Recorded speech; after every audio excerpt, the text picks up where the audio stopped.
솔로몬 왕에 대한 말씀으로 시작하죠. 솔로몬이 왕위에 등극해서 가장 먼저 한 일이 성전을 건축하는 일입니다. 성전을 건축하는데 7년 6개월 걸렸으니까요. 얼마나 큰 공사인 것을 알 수 있죠. 그래서 성전의 외형을 다 갖추고 또 안에 필요한 기구들을 다 만들고 뭐 이제 등잔대 같은 또 금향단 이런 거 진설병상 이런 거 있잖아요. 다 만들어 놓고 이제 마지막으로는 법궤를 거기다가 이제 지성소 안에 갖다 놓죠. 이렇게 모시고 봉헌식을 합니다. 요즘 같으면 뭐 입당식 건축한 다음에 헌당 예배와 같은 그런 식인데요. 그러면 이제 순서에 따라 헌당식에 또 말씀하실 거잖아요. 어떻게 해서 성전을 짓게 되었다. 간단히 한 두 가지 말씀하고 나서 대부분 거기에서 하는 내용은 기도였습니다. 그 다음에 오늘 읽은 이 말씀은 솔로몬이 성전을 봉헌할 때 했던 기도 가운데 중간 부분입니다. 그래서 봉헌식을 할 때 얼마나 감격스럽겠어요. 아버지 때부터 준비해서 그것도 7년이라는 긴 세월 동안 정성을 다해서 지은 성전을 완공하고 거기서부터 앞으로 예배 드릴 생각을 하니 얼마나 감격스럽겠습니까? 그때 했던 기도를 보면 이게 당장 뭐 무슨 일이 아니라 앞으로 일어날 일까지를 다 생각하며 기도하는 것을 볼 수가 있어요. 그리고 또 어떤 사람, 이런 사람들의 기도를 이 성전에 와서 그들이 기도하면 꼭 들어주십시오. 이런 기도를 대표로 한다고요. 그래서 우리 장로님들도 이제 주일날 대표 기도 하잖아요. 그래서 이렇게 기도하실 때 요런 권사님의 기도는 꼭 들어주시고 요런 권사님은 들어주지 마세요. 큰일 나겠죠. 그죠? 누군 기도는 들어주고 누군 안 들어줄까요? 이제 안 들어주라는 기도는 없어요. 여기는 요런 사람들의 기도는 꼭 들어주십시오. 이게 오늘 내용이에요. 첫 번째 사람이 누군가 하면 죄인이에요. 참 놀랍지 않습니까? 죄인이 기도해도 들어주라는 거지. 우리 생각은 어때요? 이쁜 권사님 기도는 들어주시고 죄인의 기도는 그냥 뭐 듣는 둥 마는 둥 해주세요 이래야 되잖아요. 이 솔로몬이 하나님이 주신 지혜가 있는 사람이잖아요. 그래서 죄인이 기도해도 들어달라. 어디에서? 성전에서. 그러니 우리가 이 성전에 죄인이 만일 온다면 기도하도록 둬야 돼요. 내쫓아야 돼요. 가서 점수 많이 받고 죄인 아니라는 인정패를 들고 오라.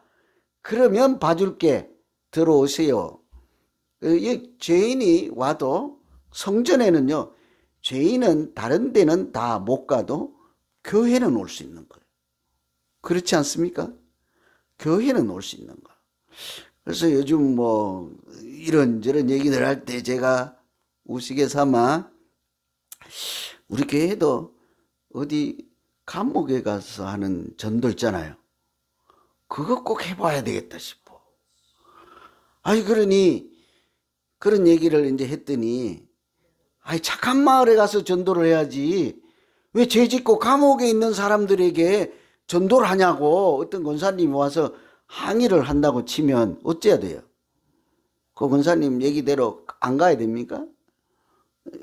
그렇지 않거든요. 그래서 참 오늘 솔로몬의 기도를 보면 우리가 어떤 기도를 해야 될까 깊이 생각할 수가 있어요.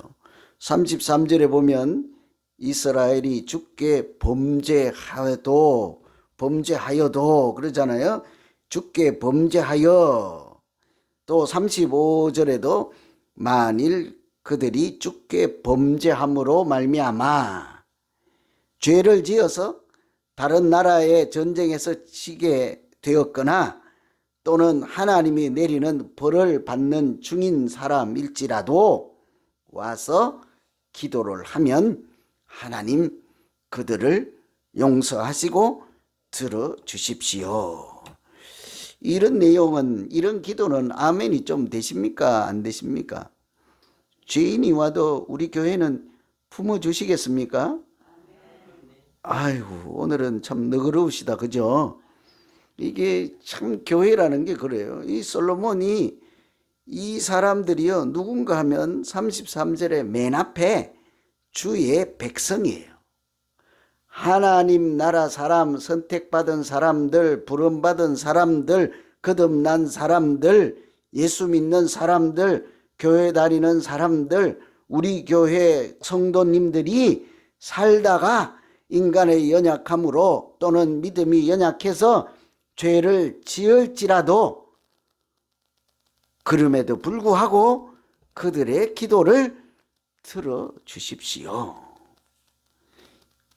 그럼 하나님이 들어주실까요? 죄를 지은 사람의 기도를? 안 들어줄 것 같아요? 들어줄 것 같아요? 근데 그 중간에 중요한 사항이 하나 빠져 있어요. 제가 일부러 말씀을 안 드린 거죠. 죄인이라도 하나님께서 그의 기도를 들어줄 만한 죄인은 어떤 사람이게요?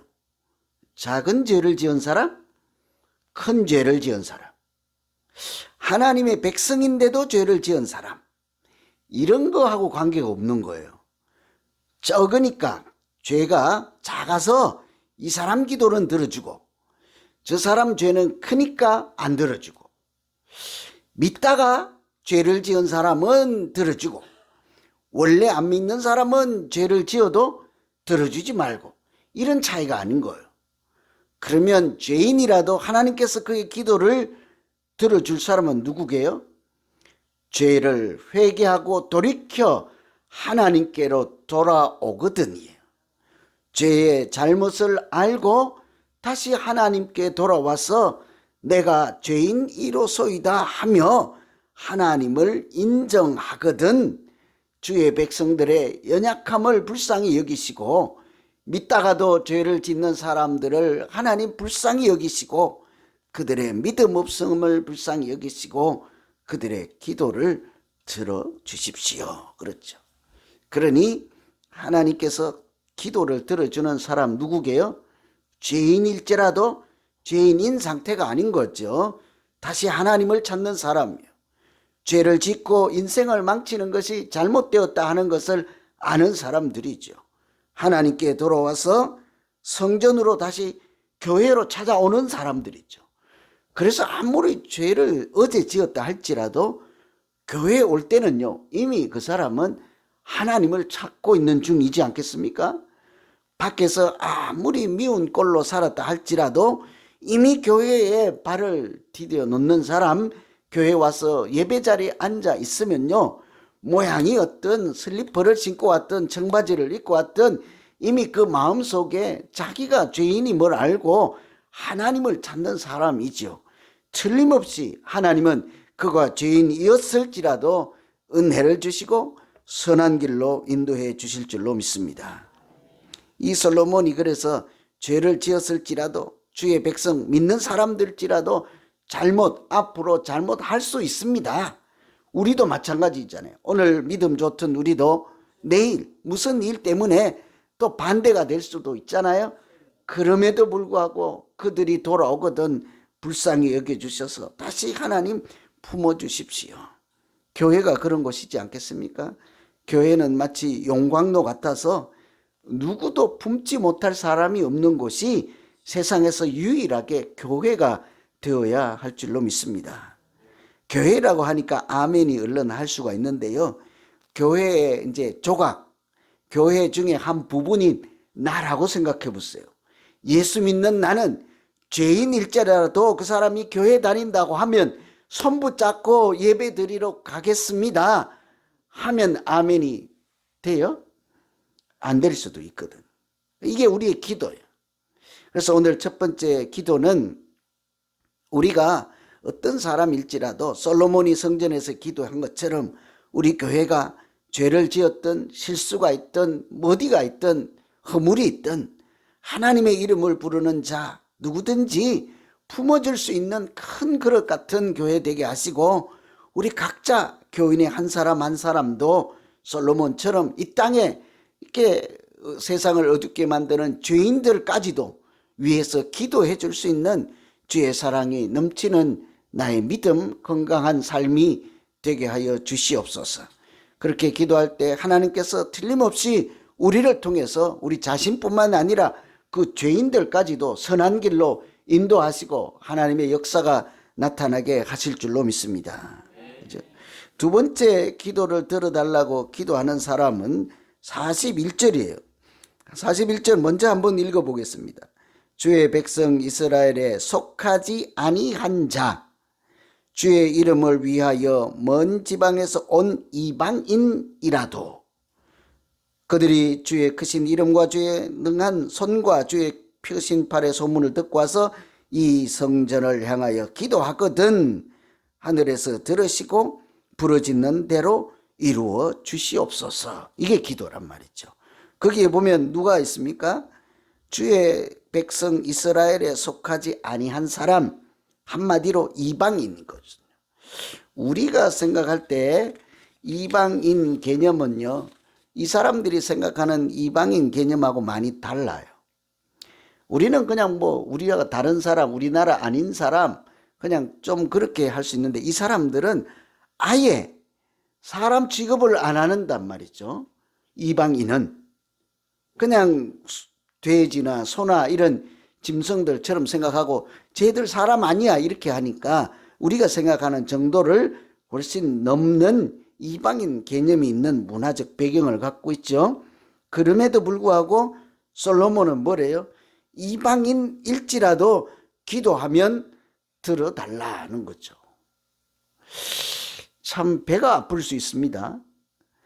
교회 다니지도 않고 급한 일이 생겨서 이렇게 기도하면 안 다니는 사람들 이름 기도도 들어주세요 라고 할 수 있겠습니까? 쉽지 않을 거예요. 우리 같으면 뭐라고 할까요? 제 교회 안 다니니까 하나님 들어주지 마세요. 그럴 수 있거든요. 아니면 제 교회 안 다니니까요, 잘 사는 거 꼴보기 싫어요. 못 살게 해주세요. 이렇게 할 수 있는데 솔로몬은 뭐래요? 먼 지방에 있고 우리 민족 또 그 하나님 나라 백성에 속하지 않은 이방일지라도 기도하면 들어달라. 죄인이 회개하면 하는 조건이 있는 것처럼 이방인의 기도를 들어줄 때도요, 한 가지 이제 추가 사항이 있죠. 그들이 어떻게 해요? 그 먼 나라 그대로 있는 것이 아닙니다. 멀리서 하나님을 찾아오거든요. 발로 찾아오지 않더라도 마음으로 하나님을 찾는 것까지 포함될 수 있죠. 42절에 주의 크신 이름과 주의 능한 손과 주의 펴신 팔의 소문을 듣고 와서 이 성전을 향하여 기도하거든. 하나님의 이름을 인정하고 하나님의 전능하심을 인정하고 이 성전에 하나님이 계심을 인정하고 성전을 향하여 기도하거든 그들의 기도를 들어주십시오. 그래서 참 아름다운 기도라는 생각이 듭니다. 만일 우리가 어떤 사람이든지 전도해서 이곳에 와서 첫날이에요. 어제까지 예수 믿지 않는 사람 이곳에 와서 간절히 기도할 때 내가 그들을 위해서 같이 기도해 줄 수 있어야 되지 않겠어요? 하나님의 은혜로 이 성도님이, 이 우리 교인이 예수를 믿고 하나님을 알게 되었으니 그 인생이 참 복되게 하시고 그 기도가 무엇이든 하나님 들어 응답해서 참 아름다운 인생을 살 수 있도록 하나님 나도 그를 위해서 기도하오니 그의 기도를 들으시고 나의 이 중보 기도도 들어서 하나님 우리 가운데 하나님 나라가 세워지게 해 주시옵소서. 이게 우리가 해야 될 마땅한 기도이지 않겠습니까? 그래서 연약한 저들 새로 믿는 사람들의 기도는 우리가 더욱 열심히 같이 기도해 줘야 되죠. 왜냐하면 아직 믿음이 일천하니까 기도하다가 말아버릴 수도 있고 하나님의 은혜와 능력이 얼마나 큰지를 모를 수도 있으니 기도의 일꾼들이 합심해서 오히려 기도를 도와줘야 하지 않겠어요? 이 교회가 해야 되는 일이죠. 출애굽할 때 이스라엘 백성들이 나올 때 너희는 내가 택한 민족 백성이라고 하지만 또 한 가지가 너희는 제사장의 나라라고 하잖아요. 나의 소유된 백성, 제사장의 나라라고 하잖아요. 제사장이라고 하는 것이 사람들이 예배 드릴 때 그들의 예배를 도와서 하나님을 만나게 돕는 사람이잖아요. 그럼 나라도 마찬가지인 거예요. 제사장 나라라고 하는 것은 다른 나라가 하나님을 찾을 때 그 나라가 하나님을 만나고 은혜 가운데 살아갈 수 있도록 돕는 사람, 그 나라를 제사장 나라라고 할 수 있잖아요. 우리 존재가 무엇입니까? 믿는 사람들의 존재, 우리가 다 그런 사람 있잖아요. 믿지 않는 사람들을 하나님을 알게 하고 그들의 기도가 하나님이 역사하시고 응답하여서 그 인생이 천국 삶을 누릴 수 있도록 돕는 사람들, 그것이 믿는 사람들의 역할이지 않습니까?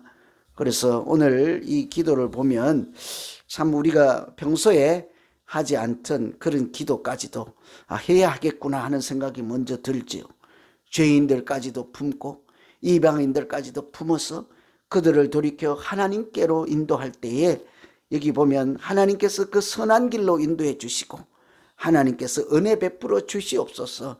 이것이 우리 모든 기도가 되어서 그 사람도 복을 받지만 그렇게 기도하는 우리 믿음 생활 자체가 참 멋있고 복되고 하나님 눈에도 아름답게 보이는 우리 모두 되기를 간절히 기원합니다.